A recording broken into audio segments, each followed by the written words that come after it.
paz do Senhor Jesus, meus irmãos. Eu sou a Jennifer Alves e você está assistindo mais um Conversando com Deus.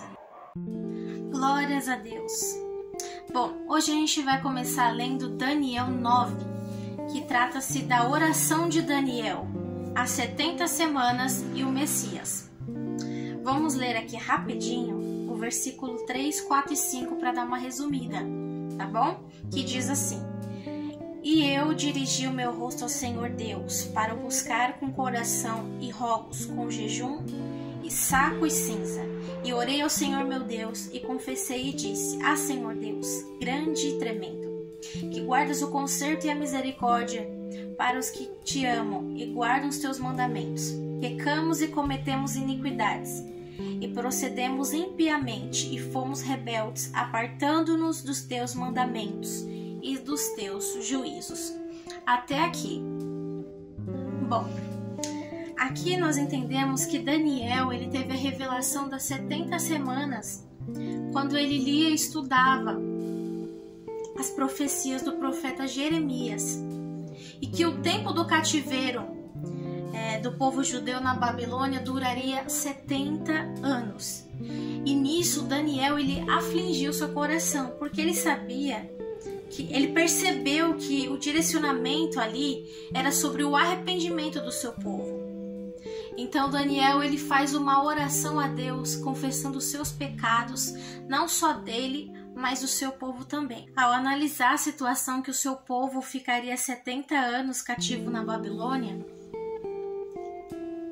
ele se preocupou e afligiu seu coração, não só por ele, mas pelo seu povo.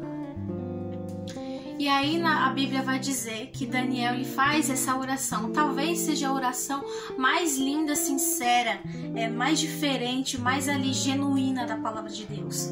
Porque ali vai dizer que Daniel ele rasgou o seu coração ao confessar a Deus as suas iniquidades, não só sua, mas ele rogou também pelo teu povo, para que o Senhor perdoasse, tivesse misericórdia do seu povo e misericórdia dele. E a Bíblia vai dizer que na hora que ele confessava ali, que ele rasgava o seu coração perante confessar o Senhor as suas iniquidades e se derramar perante o Senhor imediatamente mandou um anjo para falar com Daniel e revelar mais profundamente sobre o que seria essa visão dos 70 anos. E ali a Bíblia vai dizer que o próprio anjo disse para Daniel que o próprio Deus enviou ele ali, porque o Senhor amava muito ele e que as palavras dele, que as orações dele tinham chegado até o Senhor Jesus. Principalmente porque a Bíblia vai dizer que Daniel, ele não orou só confessando, só falando: Senhor, perdoa meus pecados, amém. Daniel orou genuinamente, em adoração, e foi aonde, o anjo apareceu. O anjo foi enviado para revelar o propósito de Deus acerca desse futuro que seria cumprido durante 70 semanas, que na verdade não era 70 semanas, mas anos, duraria bastante tempo. Mas afinal, o que se trata, esses 70 anos, a profecia das 70 semanas, na verdade?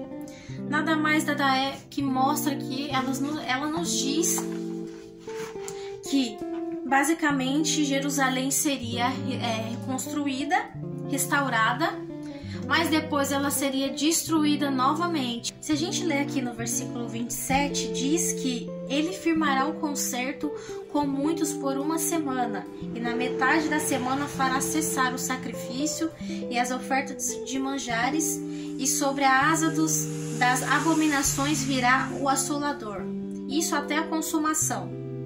E o que está determinado será derramado sobre o assolador.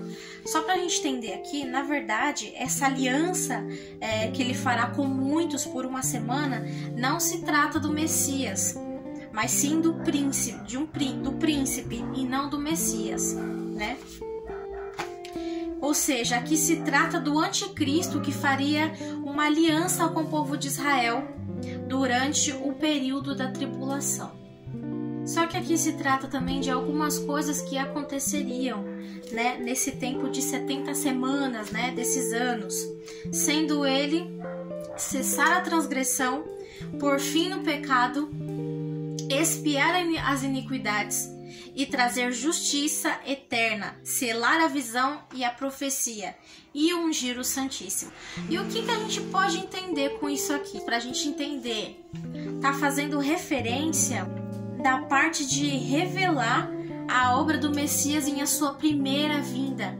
Daniel, quando ele orou ao Senhor para que o Senhor perdoasse os pecados dele e as iniquidades do seu povo, primeiro, Daniel ele não estava só pensando nele mesmo, ele estava pensando no seu povo, só que Daniel fez uma oração de confessar, mas primeiramente também adorar Deus. Ele confessou que, vamos se dizer assim, que até o castigo de Deus seria justo sobre o povo por causa das iniquidades, dos pecados.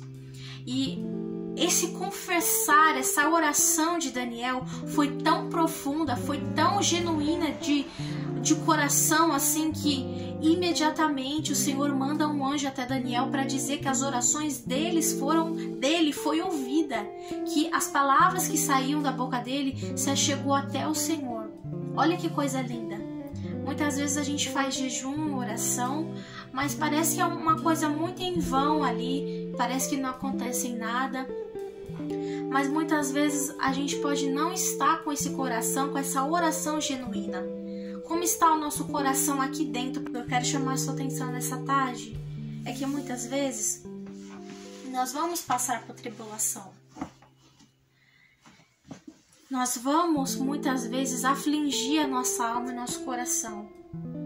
Mas quando você tem um arrependimento genuíno, quando você decide ter um conserto seu com Deus e é sincero de todo o coração, ainda que você passe por essa tribulação, o Senhor ele envia um anjo, uma providência direto para você. O Senhor envia uma resposta quentinha para você. Muitas vezes ele não precisa usar ninguém para falar com você, mas ele pode enviar seu próprio anjo, como ele fez para Daniel, e desvendar os mistérios.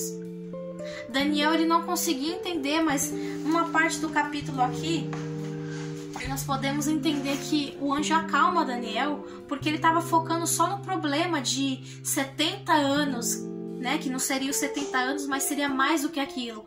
Mas ali o anjo, a revelação do Senhor para Daniel, queria dizer que nesse meio termo é onde o Senhor viria e traria ali a justiça eterna, né? A salvação para o seu povo. Então aqui, olha como o Senhor ele é maravilhoso. Muitas vezes a gente só foca nos problemas, mas o Senhor muitas vezes quer abrir a nossa visão, não somente para a gente focar naquele problema, mas o que Ele quer fazer através disso. Ele diz sim que teria um tempo de tribulação, mas que haveria também salvação. Ele diz sim que haveria um tempo onde Jerusalém seria reconstruída e depois destruída. Mas haveria um tempo também onde ali se mostraria a primeira vinda do Messias, a salvação, aquilo que o propósito do Senhor ali, principal para aquele povo, para perdoar os nossos pecados. Então fique com essa palavra. Não foque somente nos problemas, mas tenha um coração, uma oração genuína de adoração, de jejum e de busca, para que o Senhor ele possa falar diretamente com você no seu coração e revelar os propósitos dele na sua vida, e revelar não somente as coisas que irão acontecer, não somente profecias, mas que ele traga, que ele envie uma resposta direta para a tua vida. É por isso que nós temos que ter continuamente uma vida sincera, genuína, de jejum e de oração, para que o Senhor possa nos atender como Ele fez com Daniel. É uma palavra muito forte, um pouco difícil às vezes de entender, mas quando nós entendemos um pouquinho do propósito do Senhor através dessa palavra, em meio à tribulação, nós podemos alegrar o nosso coração. Fique com essa palavra. Que Deus abençoe a sua vida, em nome de Jesus.